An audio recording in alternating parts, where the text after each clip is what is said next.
Olá, seja bem-vindo. Nós vamos lhe apresentar agora o curso de Proteção e Controle de Linha de Transmissão, PLT.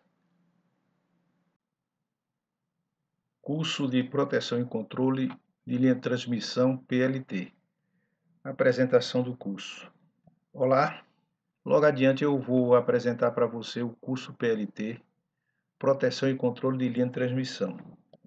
Antes, porém, eu vou lhe apresentar uma novidade em relação à versão inicial desse curso.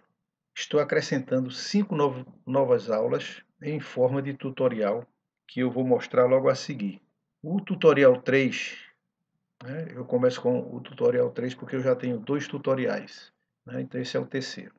Então, o tutorial 3 é sobre testes com caixa de teste ômicro, introdução, essa é a introdução. O tutorial 4 é sobre o módulo de teste Quick CMC.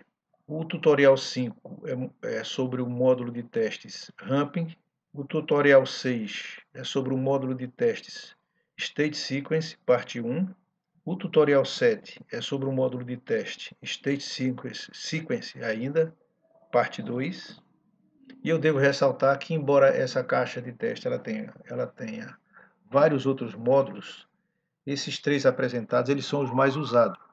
E, inclusive, eles são mais usados porque as caixas de testes compradas de um modo geral, elas trazem apenas esses 3 módulos, porque a caixa fica bem mais barata quando você compra essa versão, em que o software só permite você usar esses 3 módulos. Tá? Então, quando você coloca outros módulos, ela sai bem mais cara. Por isso que a maioria das caixas adquiridas, ela só possui esses 3 módulos. Com esses 3 módulos, porém, você pode testar qualquer relé de proteção, embora existam os módulos avançados que são mais apropriados para relés específicos, como distância e diferencial. Ou seja, o que é que eu estou dizendo aqui? Quando você vai testar um relé diferencial de distância, se você só tem esses 3 módulos, você consegue testar com um desses 3 módulos, você consegue testar esse relé, distância e diferencial.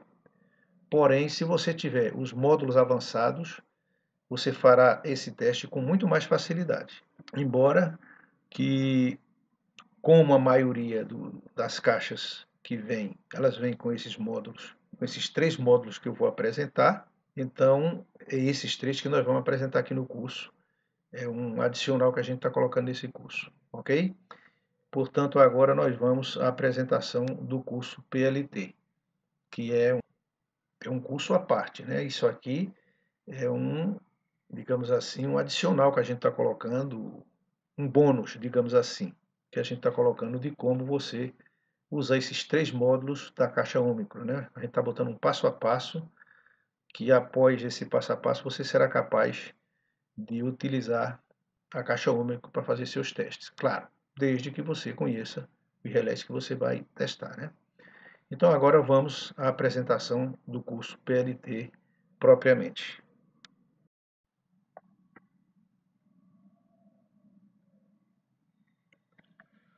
Olá, meu nome é Josemir Araújo da Silva e nesse vídeo eu vou apresentar para você o curso PLT, Proteção e Controle de Linha de Transmissão. No final do vídeo eu vou mostrar a grade do curso, descrevendo o conteúdo de cada aula. Mas já aqui eu vou adiantar o que é e qual o objetivo do curso.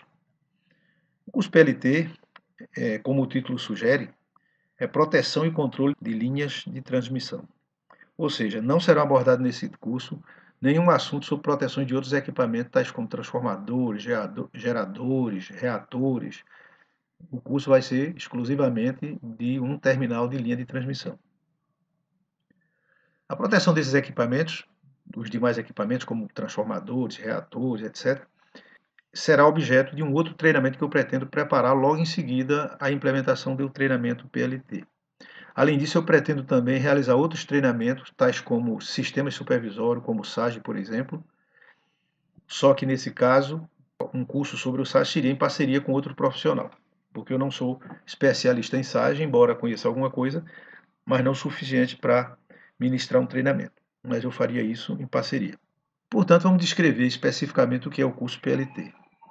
O curso PLT descreve a filosofia de aplicação da proteção de uma entrada de linha de transmissão numa subestação.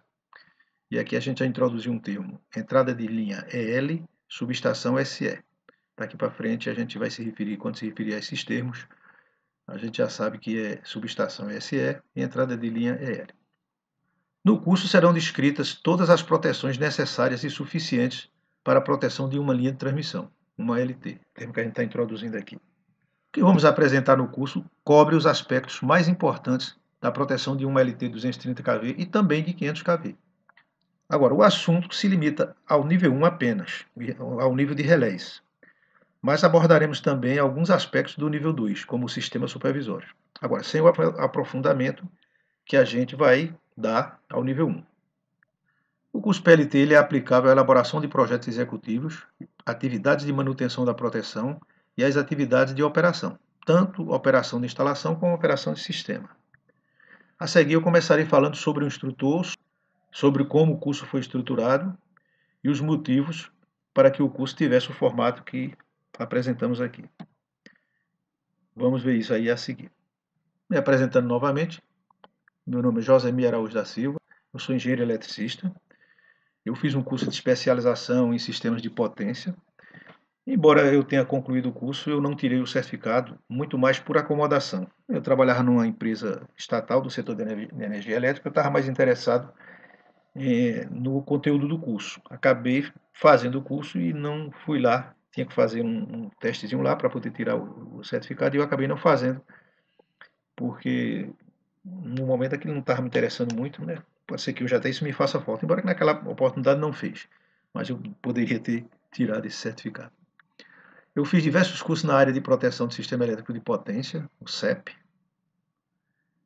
Também fiz diversos cursos que serviram de base para os cursos de proteção e controle, tais como eletrônica digital, sistemas digitais, dentre outros. Tinha cursos que, além de servir de base para outros cursos nessa área de proteção, eles também serviam de ferramentas para aplicação no nosso dia a dia, na nossa atividade do dia a dia. Então, tiveram diversos outros cursos que eu não estou relacionando aqui, foram muitos, afinal de contas, foi mais de 25 anos que eu trabalhei nessa atividade. Então, teve diversos outros cursos, que não é o caso de listar tudo aqui. E fiz diversos cursos sobre relés de proteção de diversos fabricantes, como Siemens, ABB, GE, General Electric, Areva, Schneider, Alstom, Schweitzer e outros fabricantes assim menos conhecidos, mas também nessa área de proteção digital, tudo isso aí nessa área de proteção digital. Naturalmente que muitos desses fabricantes aqui, eu comecei fazendo curso ainda na era dos eletromecânicos e dos estáticos. Só depois é que entrou na era digital e eu tive que me adaptar. Nessa área de proteção do CEP, eu realizei as seguintes atividades: elaboração de projetos executivos de medição, proteção, comando e controle, MPCC, outro termo também que a gente está introduzindo. Execução de teste de aceitação em fábrica, TAF, de relés e dispositivos de MPCC.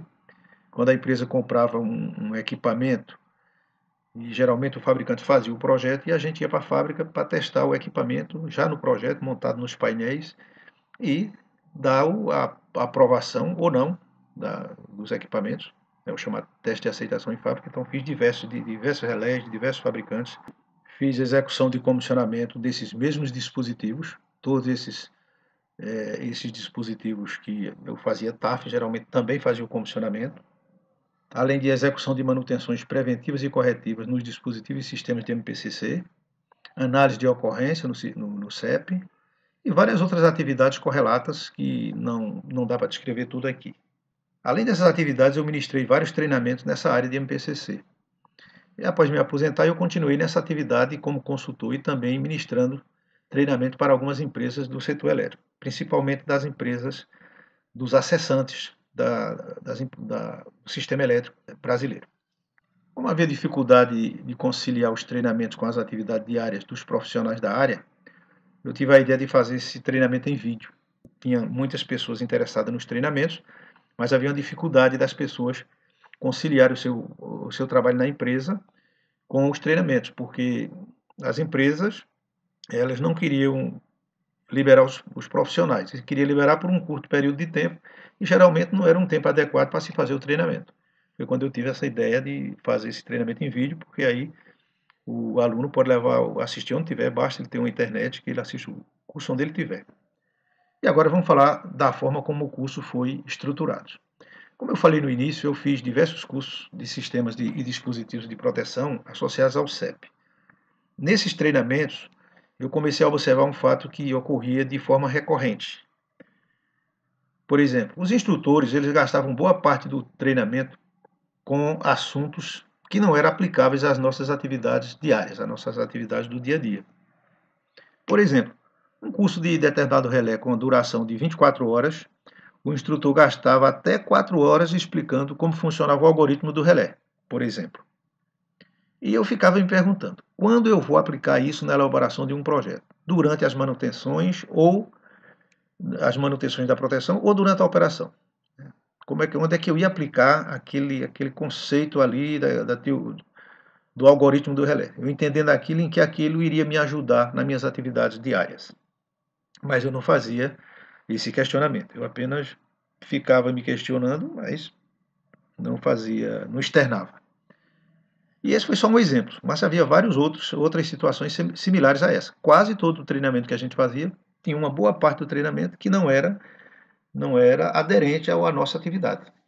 Como o relé ele era um relé multifunção, geralmente essas proteções, tinha funções no relé que eram aplicadas em outras áreas do setor de energia, mas não no nosso. Mas assim, o curso era dado envolvendo todos aqueles assuntos, além de que muitas vezes o pessoal descia em muitos detalhes das funções do relé, coisa que não era aplicável para a gente. Mas como eu falei no início, eu já ministrei vários treinamentos, né, e comecei fazendo isso na própria empresa onde eu trabalhava.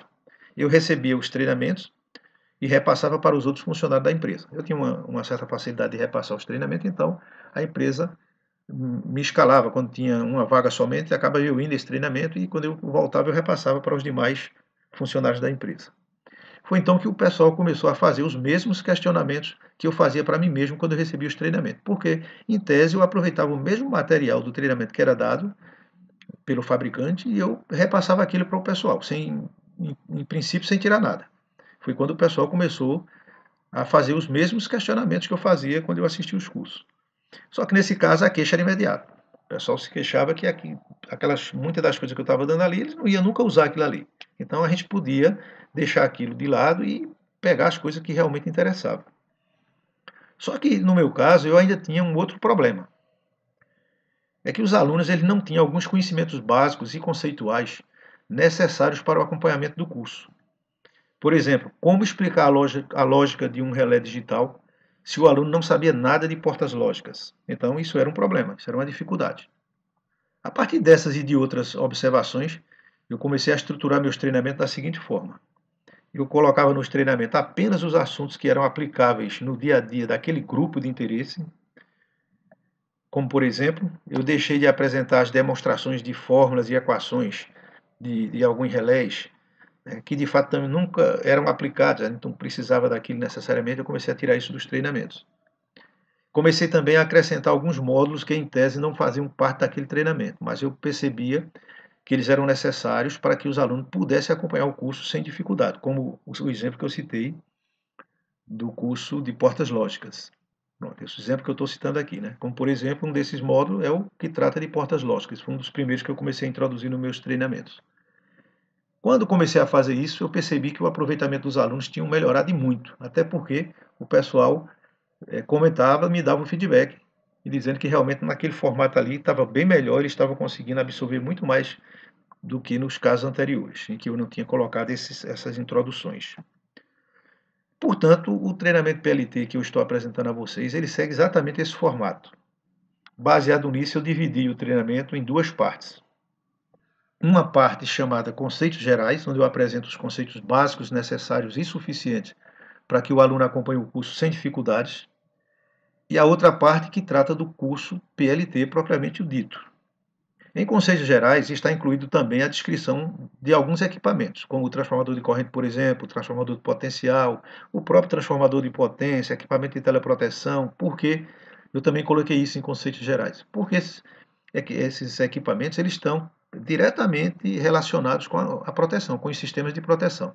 Então, eu achei adequado a gente colocar uma parte conceitual sobre isso, para que o pessoal tivesse o conhecimento mínimo necessário desses equipamentos, já que eles estão ali interagindo direto com os sistemas de proteção.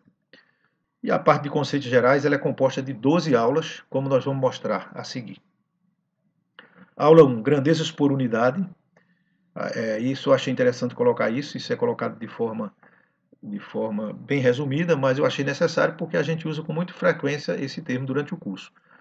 1 PU, 2 PU, 1.2 PU, então eu achei conveniente que a gente colocasse uma aula sobre isso, pelo menos com os conceitos básicos. Aula 2, matriz e equações lineares. Aula 3, componentes simétricas. Componente simétrica ela é fundamental. Eu uso muito no curso os termos componente sequência positiva, sequência negativa, sequência zero.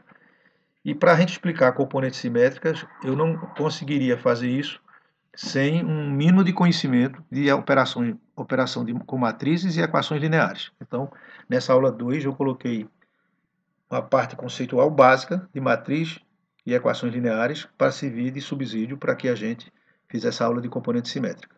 Aula 4 é funcionamento de um transformador. Aqui também o objetivo dá uma introdução no transformador, já que transformadores de corrente e transformador de potencial também são transformadores. Então, ao invés de nessas aulas de transformadores de corrente e transformadores de potencial, eu introduzir a parte do funcionamento do transformador, eu fiz isso nessa aula 4, para que lá a gente não precisasse mais repetir. Claro que isso também de uma forma resumida, de uma forma simples, para a gente tirar o básico necessário das expressões de relação de transformação, relação entre tensão e número de espiras, por exemplo, relação entre corrente e número de espiras, para que quando a gente chegasse nas aulas de transformador de corrente e potencial, a gente não tivesse dificuldade de entender a formulação que aparece lá. E aí, na aula 5, transformador de corrente, TC. Na aula 6, a gente fala de um assunto também interessante, que é TC com secundário aberto. Acho que todo mundo que trabalha nessa área sabe, você não pode deixar o secundário de um TC aberto quando o primário do seu TC está alimentando uma carga. Então, mas aí, na maioria dos casos, as pessoas não sabem exatamente o porquê disso aí. Então, nessa aula a gente pretende esclarecer isso aí. Aula 7, transformador de potencial, que é o TP, e equipamento CAR, que é o equipamento de teleproteção, que é que vai te servir de referência no curso. A gente colocou aqui porque a gente vai tratar do TPC, que é o TP transformador de potencial capacitivo, e o transformador de potencial capacitivo ele tem duas funções. Uma é reduzir as tensões, as altas tensões dos sistemas para níveis mais baixos, onde se usa a partir dali um TP indutivo para obter as tensões secundárias, para ligar os dispositivos de proteção e medição.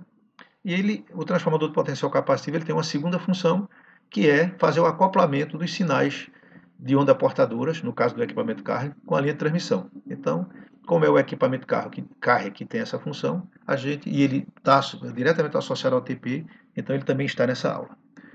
Na aula 8 a gente fala de arranjos físicos de subestações, na aula 8 e na aula 9. E aqui eu dividi esse assunto em duas aulas, porque ele é um pouco extenso, para a aula não ficar muito longa. Então eu fiz isso em duas aulas, a primeira aula e a segunda aula, mas sobre o mesmo assunto, que são os arranjos físicos de subestações. Isso é importante porque a gente, na proteção, a gente sempre está se referindo a configurações, a manobras, da transferência de proteção, então é importante que a gente conheça esses arranjos. Aula 10, portas lógicas, super necessário, porque como o nosso curso é todo baseado em relés digitais, se usa muitas lógicas. A gente usa muitas lógicas. Então, como eu já venho observando ao longo do tempo, que às vezes as pessoas não tinham esse conhecimento básico, acompanhar os cursos, eu introduzi esse item aqui, para facilitar na hora que a gente estiver explicando uma lógica, o aluno entender como essas porta-lógicas funcionam. Mas também não é uma coisa muito extensa, é só as porta-lógicas básicas que serão necessárias para o curso. Na aula 11, funcionamento do sistema elétrico de potência. Na verdade, isso aqui é só uma ideia de como a energia ela é obtida lá na fonte primária, como ela é transformada e como ela é transmitida pela linha de transmissão, passando nas subestações até chegar ao consumidor final. É mais um caminho que a energia faz, o percurso que a energia faz desde a sua fonte primária lá até o consumidor final. Na aula 12, a gente mostra um diagrama unifilar simplificado, uma coisa bastante simples, mas o suficiente para a gente entender os equipamentos que estão conectados nessa linha, e também a gente mostra a arquitetura digital de uma subestação. Claro que também é uma coisa sucinta, mas com os principais termos e elementos que são usados na arquitetura digital. Naturalmente que o diagrama unifilar que a gente mostra é só de uma linha, uma vez que nosso curso trata de um terminal, de uma entrada de linha de transmissão, porém a arquitetura digital a gente dá um aspecto mais amplo, mais geral, porque o sistema digital de uma subestação, ele atende todos os vãos. Então no curso nós só estamos tratando de uma linha, que é a linha de transmissão, a gente mostra o unifilar dessa linha, mas a arquitetura a gente dá uma ideia do funcionamento geral de uma arquitetura digital da subestação. Na aula 2 a gente encerra a parte dos conceitos, que a gente chama conceitos gerais, e agora vem a segunda parte, que é a parte do curso PLT, que é composta de 17 aulas, como nós vamos descrever resumidamente o que cada aula faz. Na aula 13, nós temos a proteção de sobrecorrente. Na aula 14 é a proteção de distância. Na aula 15 é também ainda relativa à proteção de distância, a aula 15 a 16, só que eu separei aqui. Na aula 14 é o conceito da proteção de distância, e na aula 15 e na aula 16 também, nós abordamos as zonas de atuação da proteção de distância, que também nós dividimos em duas aulas, porque o assunto era extenso, então para não ficar uma aula muito longa, a gente dividiu essa parte em duas aulas, né? Que na verdade, como a aula 14, também de respeito à proteção de distância. Na aula 17, são os esquemas de teleproteção, e na aula 18 também, e na aula 19. São 3 aulas para esquemas de teleproteção. É a mesma ideia. Como esse módulo, essa parte de teleproteção, ela é um pouco extensa, nós dividimos em 3 aulas. Essa aula 17, 18 e 19. E os esquemas de teleproteção apresentados nessas 3 aulas são TDD, que é transmissão direta de disparo, TDD mantido, que é transmissão direta de disparo, onde o sinal é mantido, mas isso a gente vai explicar quando chegar no momento oportuno. O esquema POTT, ou POT, e o InkFeed e ECHO. E a gente também vai explicar lá na frente. Esses são os assuntos que nós vamos tratar nessas aulas de teleproteção. A aula 20 é lógica de energização sobre falta, que é uma lógica associada à proteção de distância. Aula 21, proteção de falha difusível e sobrecorrente de emergência. Aqui são 2 assuntos nessa aula, porque uma coisa está intrinsecamente ligada à outra, então o sobrecorrente de emergência ele só existe em função da proteção de falha difusível. Então, era conveniente que a gente apresentasse eles juntos. Aula 22, proteção contra oscilação de potência e perda de sincronismo. Aqui também são 2 assuntos que a gente mostra numa aula só, porque também ambos veem uma oscilação de potência no sistema, porém, existe uma função dessa, que é a função 68, que ela bloqueia o relé, e a perda de sincronismo, ela abre o disjuntor, ela desliga a linha para desconectar os sistemas de geração na hora que o sistema tende a perder o sincronismo. Mas como elas estão relacionadas uma com a outra, a gente colocou as duas na mesma aula. 23, aula 23, proteção stub bus. Essa proteção ela só é aplicada em 500 kV, onde tem esquema de disjuntor e meio. É uma aula exclusiva só para ela. 24, proteção de sobrecorrente direcional de neutro, a 67N. Aula 25, proteção diferencial de linha, 87L. Aula 26, proteção de sobretensão, NEMA 59. Aula 27, religamento e sincronismo.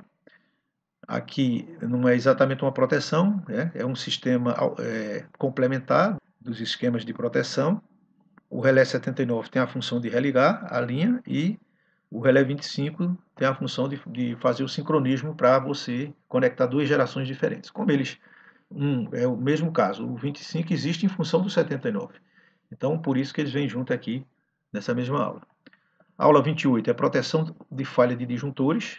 Existem 2 tipos de proteção. Uma proteção implementada por corrente, que a gente chama de 50 BF, e uma proteção implementada por contato do disjuntor, chamada 62 BF. Elas também estão juntas numa mesma aula.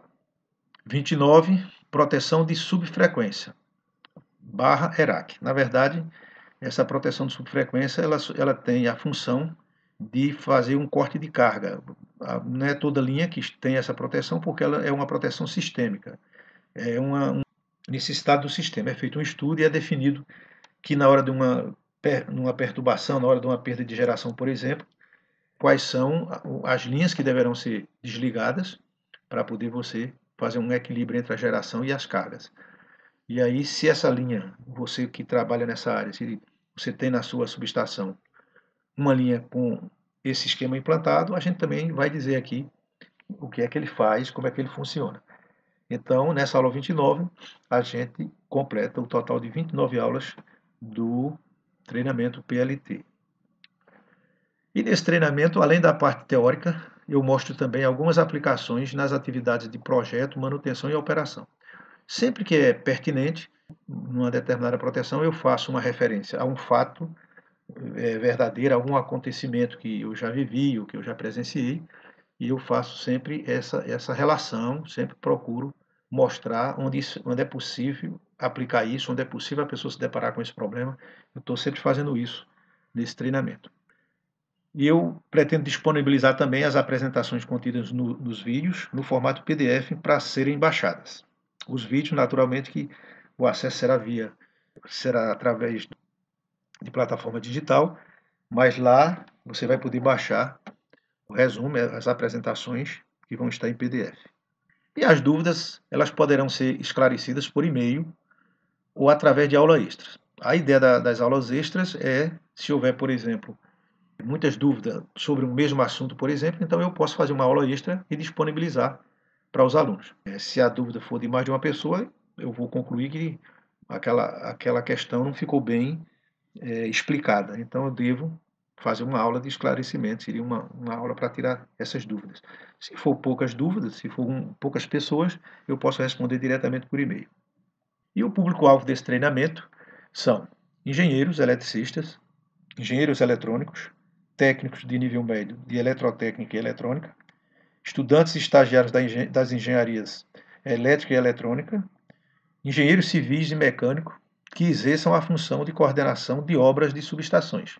Então, alguém pode estranhar o que é que um engenheiro civil e um engenheiro mecânico vai fazer um curso desse, se eles têm a base para isso. Eu diria o seguinte, esse curso, na verdade, a ideia desse curso surgiu até por incentivo de dois engenheiros, um civil e outro mecânico. E eles já me disseram que na hora que eu colocar o curso, eles vão ser o primeiro a comprar. Justamente porque eles trabalham nessa área. Eu vou explicar a seguir o porquê disso aí. No caso específico de engenheiros civis e mecânicos, eu devo esclarecer que mesmo que alguns assuntos não sejam assimilados, há muitas informações úteis nesse curso aplicáveis nas atividades de coordenação e montagem e comissionamento de subestações.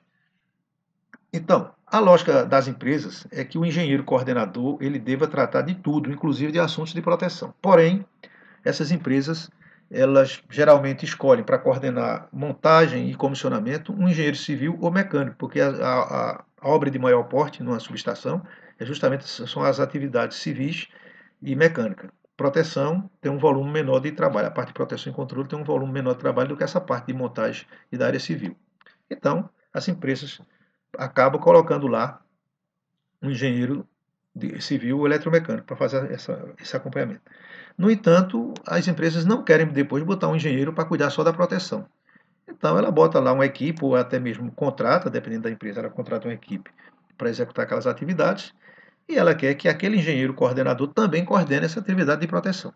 E foi a partir desse pensamento, e até conversando com esses profissionais, que a gente percebeu a dificuldade deles não saberem nem o nome dos equipamentos, nem do que se tratava. Então, é essa a proposta desse treinamento também. Então, um profissional, um engenheiro civil ou mecânico, que ele tem uma atividade de coordenação, é bastante conveniente que ele faça esse curso. Tem muita informação aqui que necessariamente você não precisa ser da área de engenharia elétrica, da área de elétrica ou eletrônica, para você entender. Claro, vai ter algumas coisas que ele não vai acompanhar, ele não vai entender, mas tem muitas outras coisas que são úteis. Por isso que eu digo que também esses profissionais poderão fazer esse curso. Claro, a depender dessa particularidade que eu estou colocando aí. E para finalizar, eu vou acrescentar as seguintes questões. Para trabalhar com proteção e controle, você não precisa necessariamente conhecer os fundamentos dos sistemas de potência ou dos sistemas de proteção. Eu conheci bons profissionais dessa área que começaram como operador de subestação. Mas não é o operador de hoje não. O operador de hoje ele tem que ter um curso técnico, porque as empresas hoje elas não contratam só um operador, elas contratam um operador mantenedor. Você tem que operar e manter e fazer as manutenções necessárias na subestação. Por isso que o operador de hoje ele é um técnico, no mínimo um técnico de nível médio. Só que no passado, os operadores das instalações eles não precisavam necessariamente ter uma formação técnica.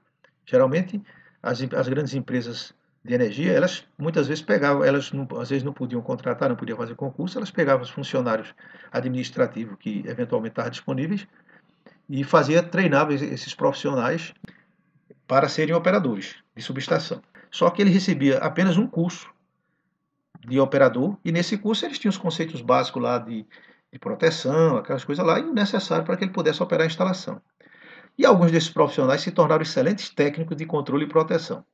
Claro que, evidentemente, que eles, quando começaram na área de proteção, ou seja, alguns migraram para a área de proteção, e ao fazerem isso, eles fizeram vários treinamentos no modelo desse que nós estamos mostrando aqui. Então, veja, são casos que eu estou citando aqui de profissionais que não tinham nenhuma formação nessa área de elétrica, de eletricidade. Eles aprenderam aí dentro da empresa, estudando, treinando, e conseguiram serem bons profissionais, mesmo sem ter essa formação anterior. Isso não quer dizer que o curso não é importante, né? O curso técnico, o curso de engenharia não é importante. Eu estou dizendo que o treinamento, e não é só esse treinamento, a atividade nessa área, ela é acessível também a esses profissionais, mesmo que não tenha essa formação. Você pode até, em algumas coisas, ter algumas dificuldades, mas para o geral, para você trabalhar nessa atividade, esse treinamento, ele é bastante adequado, como outros também. Portanto, eu posso assegurar que você, estudante, estagiário ou técnico, terá todas as condições de acompanhar esse curso sem dificuldade. Principalmente porque nas aulas de conceitos gerais, nós criamos as condições para isso. Aquilo que eu entendi, que o aluno, se ele fosse um estagiário de engenharia, ainda não pagou uma cadeira de proteção, ainda não pagou uma cadeira de curto-circuito, então, que eu digo, bom, pode ter uma dificuldade aqui, ou então um técnico de nível médio que eventualmente não tenha feito um curso de curto-circuito, por exemplo, um treinamento na área de curto-circuito, então ele teria dificuldade com algumas coisas, principalmente com alguns termos que aparecem no curso. Então foi justamente a preocupação da gente colocar naquelas aulas de conceitos gerais essas informações para que nivelasse todo mundo e até mesmo quem viu isso, mas que já está com muito tempo, que saiu da faculdade, pode estar ou do curso técnico, tá aí já pode estar esquecido daquilo, a gente faz uma revisada do mínimo necessário e deixa todo mundo nivelado. Por isso eu garanto que quem tiver nessas condições não vai ter dificuldade de acompanhar o curso. E para aqueles que estão noutra atividade no momento, ou mesmo que acham que não compensa fazer um curso sem a certeza de que vai trabalhar nessa atividade, eu digo o seguinte: é bom que estejamos preparados, pois quando as oportunidades surgem, elas não esperam que você se prepare. Conhecimento não se perde. Entendeu? Se você é dessa área, se você trabalha nessa área, ou se você tem formação nessa área, você fazer um curso desse, você não está perdendo nada, não está perdendo nem dinheiro nem tempo. É muito conveniente você fazer um curso desse. Então eu espero que você tome a decisão certa, que no caso é você comprar o curso. Mas eu não estou dizendo isso só porque eu quero ganhar dinheiro. Eu estou dizendo isso porque isso é a verdade. Um curso nessa área, você pode fazer ele hoje e quando menos você esperar, você tem uma oportunidade, tem uma possibilidade real de você aplicar isso aí. Ok? Então, obrigado.